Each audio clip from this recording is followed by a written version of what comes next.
네, 지금부터는 2차 종합특검 문제 좀 짚어보도록 하겠습니다. 국회 법사위 소속이시고요. 더불어민주당 이성윤 의원님 스튜디오에 모셨습니다. 취재 편의점 500만 위원장이십니다. 어서 오십시오. 또 반갑습니다. 예. 자, 제 편의점 500만 위원장 될 때까지. 근데 이번에 또 새로운 선거에 도전을 하셨어요. 예, 제가 최고위원 보궐선거에 출마하게 됐습니다. 아, 그렇군요. 선거가 언제입니까? 내년 1월 11일 날 있습니다. 그러면 지금 뭐 본격적으로 선거 캠페인을 하셔야 되겠군요. 예. 예. 그 왜 최고위원에 도전하셨습니까? 확실한 내란 종식 네. 그리고 검찰 법원 개혁을 위해서 나왔습니다. 확실한 내란 종식, 법원 검찰 개혁. 예. 그 얘기를 좀 해야 될 것 같습니다.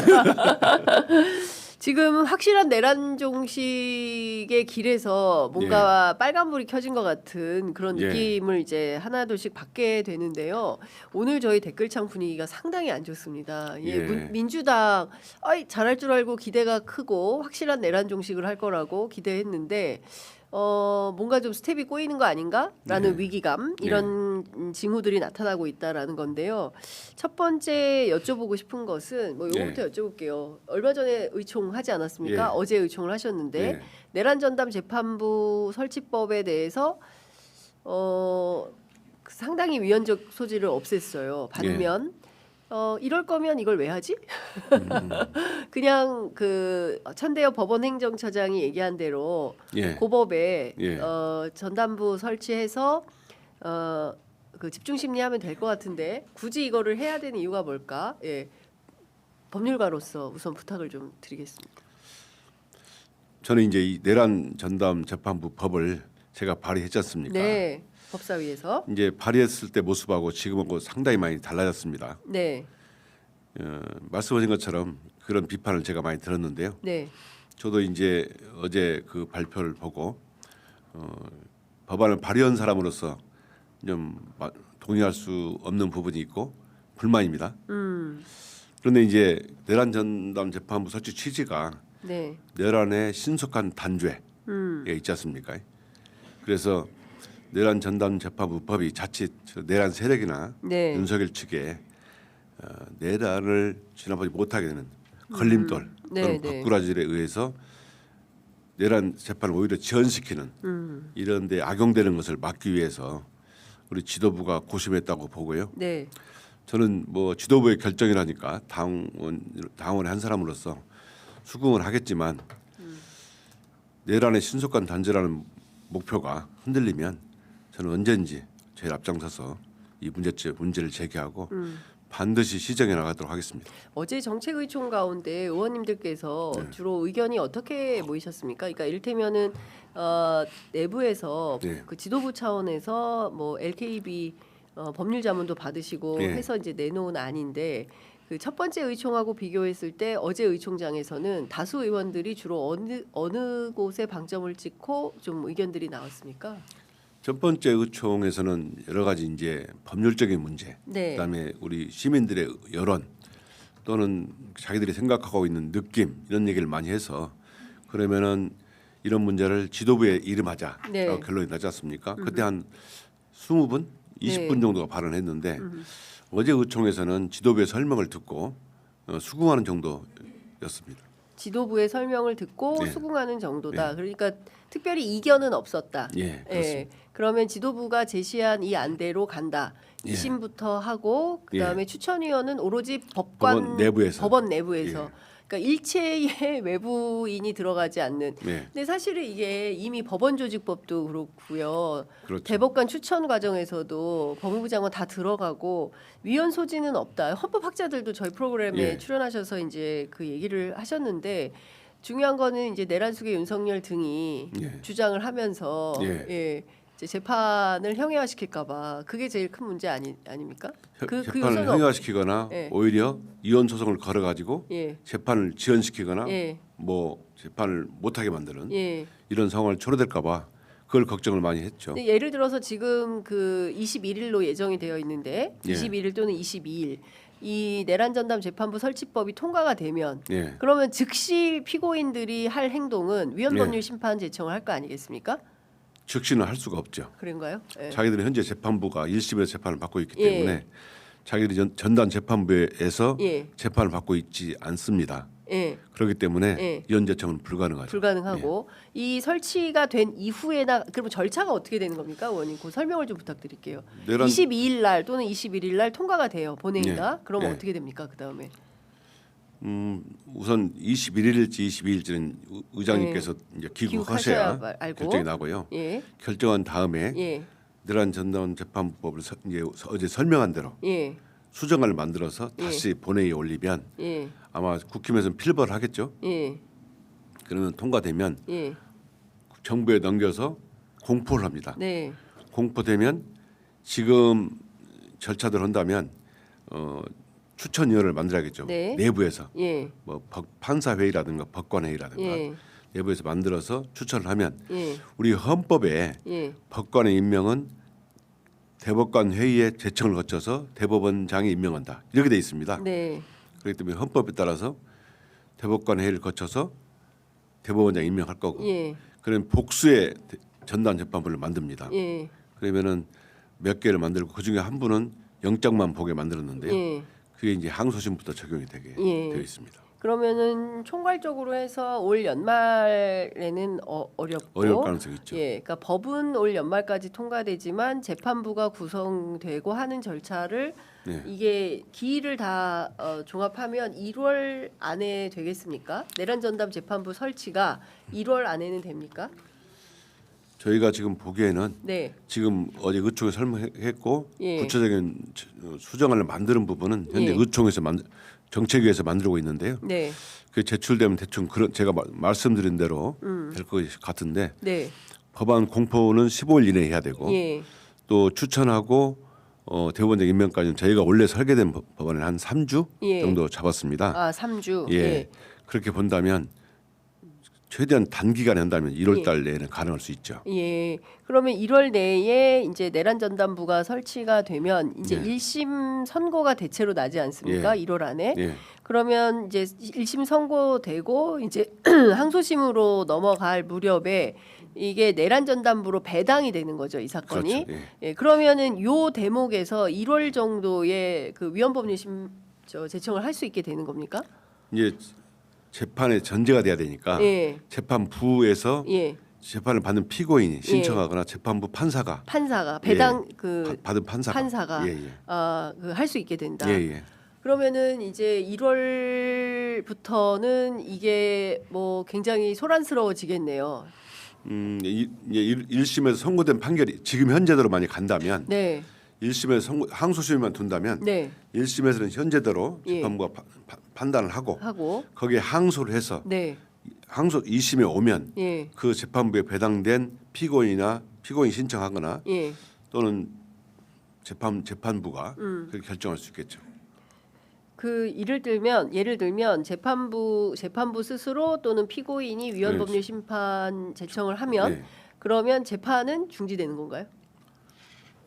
현재 헌법재판소법 42조를 보면 예.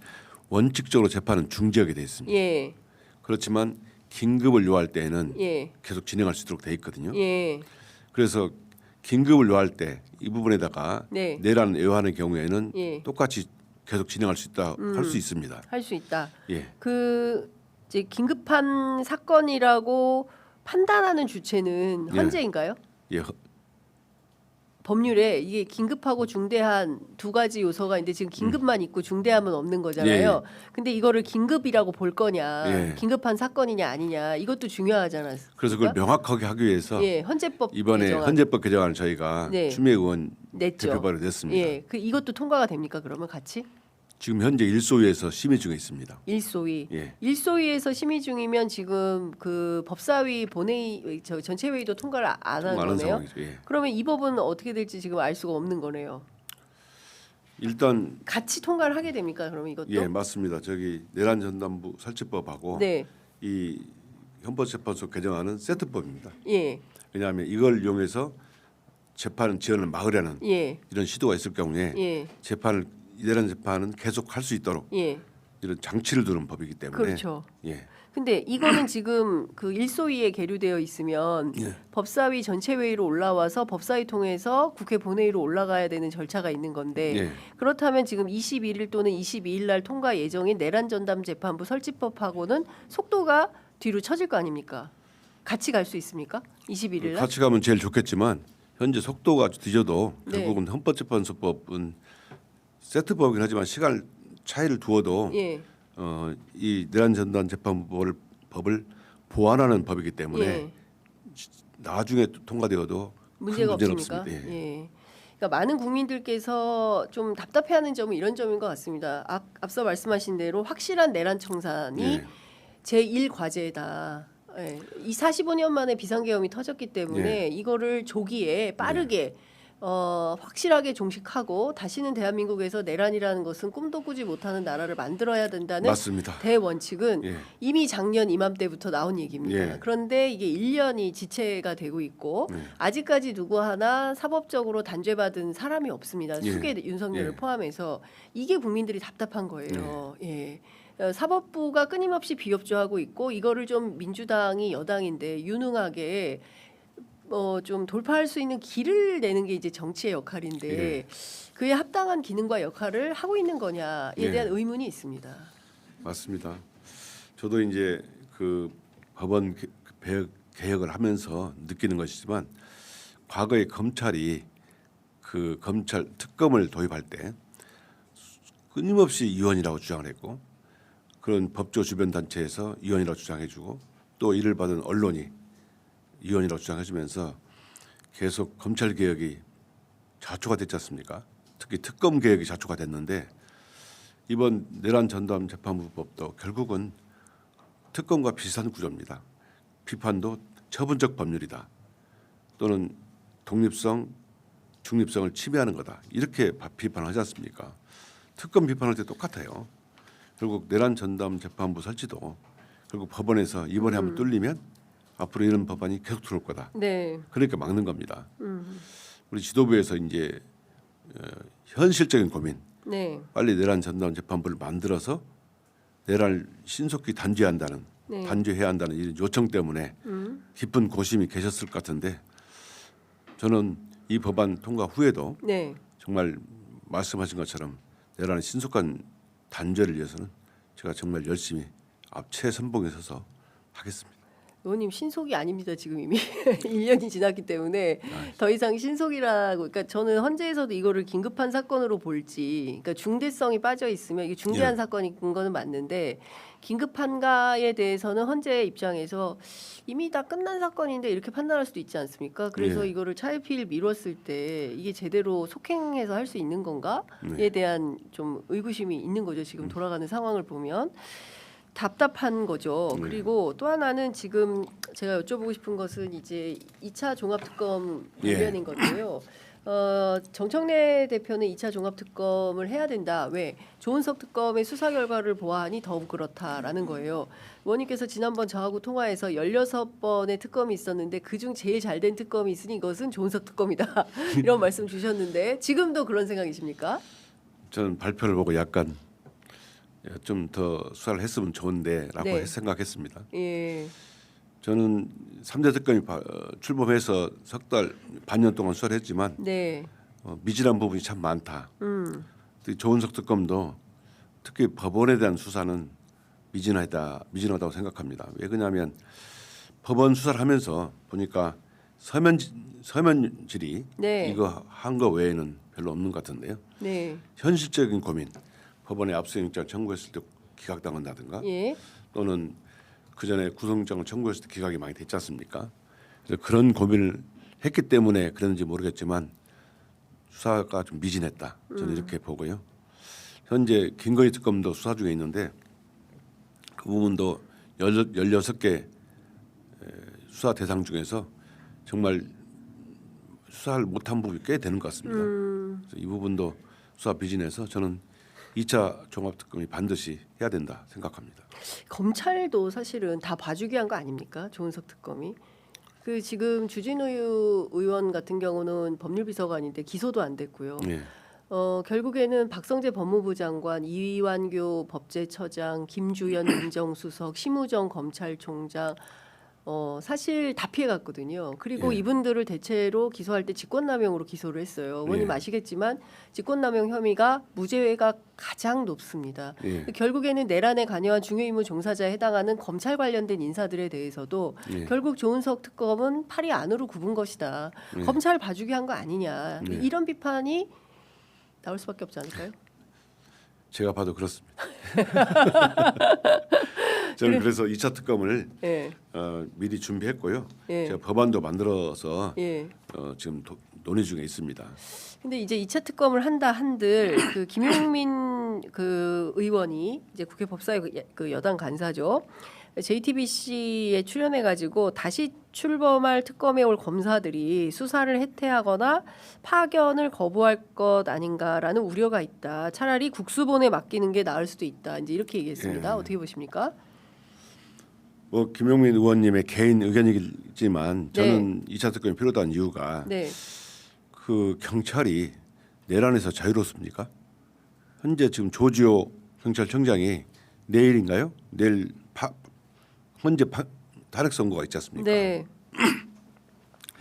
내일 탄핵 선고가 있긴 하지만 경찰도 지금 내란에서 자유롭지가 못합니다. 그리고 두 번째는 과연 검사들이 파견 검사들이 수사할 수 있느냐 없느냐 이런 문제가 있는데요. 결국 특검의 지휘력 문제고요. 두 번째는 지난번처럼 그렇게 상복 입고 또는 집단행동을 할 경우에는 징계를 하면 됩니다. 네. 검사들이 제일 두려워하는 것이 징계거든요. 예. 그렇게 하면 되고요. 결국 어떤 이재명 정부에서 특검을 하게 되면 예. 이재명 정부의 지휘를 받는 경찰이 수사하는 게 공정하다고 생각하겠습니까? 아니면 정말 제3의 기관, 네. 특별검사가 수사하는 게 공정하다고 생각하겠습니까? 저는 특검이 네. 수사하는 것이 맞다고 생각하고요. 예. 2차 특검으로 가야 된다고 생각합니다. 2차 특검으로 갔을 때 예. 추가로 밝혀야 될 내용은 뭐라고 보십니까? 뭘 밝혀야 된다고 생각하십니까? 저는 그 최고위원 출마 선언문에도 예. 밝혔듯이 예. 그 법원 조희대 대법원의 예. 그 관여 정도가 예. 제대로 수사가 안 됐다. 예. 그다음에 내란 특검에서 근데 이미 무혐의 종결 처리하지 않았습니까? 조희대에 대해서. 뭐 무혐의 종결 처리해도 예. 그 사건은 서면 질의 한번 하고 예. 그 외에 특별한 압수수색이라든가 예. 강제 수사를 안 했지 않습니까? 예. 그다음에 그 김건희가 박성재로부터 예. 그 수사 보고서를 받고 명태균 예, 게이트. 또 수사실한 부분은 예. 그분은 굉장히 중대한 수사 농단이거든요. 예. 이 부분이 좀 수사가 돼야 되겠다라고 생각하고요. 김건희 특검에서는 수사 미진한 부분이 너무 많아서 네. 한 반절 정도 수사를 못한 걸로 보입니다. 네. 이 부분은 국민들이 궁금해하는 분야지 않습니까? 이건 2차 종합특검으로 해야 된다 이런 생각합니다. 실제로 말씀 주신 대로 종합을 해보면 법원, 검찰, 김건희 이렇게 예, 되는 것 같습니다. 그렇습니다. 그러니까 예. 김건희를 막는 이유는 김건희를 치면 그 뒤가 검찰이 와르르 무너지기 그렇죠. 때문에 이 검찰이 와르르 무너지는 것은 방어해야 되겠다는 판단 속에서 조은석 특검이 봐주기 했다. 그렇죠. 예, 이건 사실 국민들 입장에서 보면은 이건 사실 국민 배신이다 이런 생각이 예. 좀 드는 겁니다. 그런데 다시 올 특검 후보도 결국에는 검사 출신이 될 가능성이 높은데 예. 그렇지 않습니까? 비슷하지 않겠냐. 예. 그래도 특검 양식을 믿어야 됩니다. 왜냐하면 예. 그래도 이 제야에는 네. 정말 사명감을 가진 특검이 후보가 많이 있고요. 또 특검법에 의해서 특검을 하게 되면 소명감이 생길 수 있다고 보고 다만 말씀하신 것처럼 파견 검사들이 네. 약간 뭐 태업을 하거나 또는 수사를 제대로 안 하는 부분은 특검이 좋은 검사를 파견 받으면 됩니다. 그리고 지금 검사들도 분위기가 많이 바뀌어서요. 네. 아마 수사를 잘 할 수 있다고 봅니다. 지금 3대 특검이 모두 쓴 돈이 266억입니다. 예, 예, 국민 세금 266억이나 쓴 이유는 우리 역사에서 두 번 다시 발생해서는 안 되는 이 내란 종식을 위해서 우리 국민들의 혈세를 쓴 거예요. 예. 그런데 266억 쓰고 남은 수사가 이거다라고 하면 물론 이제 특검에 애를 많이 쓰시긴 했지만 예, 야, 이 돈 쓰고 이거냐? 너무 많이 썼다. 근데 또 2차 특검하면 돈을 더 써야 되는 거 아닙니까? 그래서 제가 그런 얘기 했습니다. 예. 저기 김건희 특검에서 네. 윤석열 그 대통령 선거 과정에서 한 거짓말 이거 기소해서 100만 원 이상 선고받으면 네. 그 국고보조금 397억 원을 예. 반납받게 할 수 있습니다. 아. 그리고 예. 특검 원가가 빠지는 것이니까 그거 좀 제대로 수사해야 한다고 제가 성명도 발표했고 예. 의원들과 함께 입장도 발표했는데요. 네. 전 특검이 정말 제대로 수사했었으면 좋은데 그 과정에서 법원이 참 제동을 많이 걸었습니다. 제가 여러 번 말씀드렸지만 차가 쭉 가다가 신호에 걸리지 않습니까? 섰다가 다시 가면 시간이 많이 걸립니다. 그런데 쭉 가던 차가 신호가 제때 바뀌어주면 속도를 낼 수 있어요. 네. 아시다시피 특검은 기한을 정해놓고 6개월 내에 끝내야 하지 않습니까? 근데 법원이 저렇게 구속장 규약해버리고 그러면 제동을 걸어버리면 수사가 정말 힘듭니다. 그걸 보완 수사하는데 시간이 엄청 많이 들거든요. 네. 그래서 제 생각으로는 2차 특검 할 때도 다시 법원이 이제는 좀 달라져야 된다. 달라질 거라고 저는 기대합니다. 알겠습니다. 자, 시간이 다 돼서 오늘 말씀은 여기까지 들어야 될 것 같습니다. 끝으로 의원님 꼭 하시고 싶으신 한 말씀 듣고 마무리하겠습니다. 장윤선의 취재 편의점 시청자 여러분, 제가 500만 위원장입니다. 제가 민주당 최고위원이 된다 하더라도 꼭 취재 편의점에 출연해서 여러분들께 국회에서 일어나는 일, 법사위에서 일어나는 일 소상히 보고 드리도록 하겠습니다. 많이 응원해 주십시오. 그리고 취재 편의점 구독, 좋아요. 고맙습니다. 아이고, 감사합니다. 네, 의원님 오늘 말씀 잘 들었습니다. 예, 감사합니다. 감사합니다.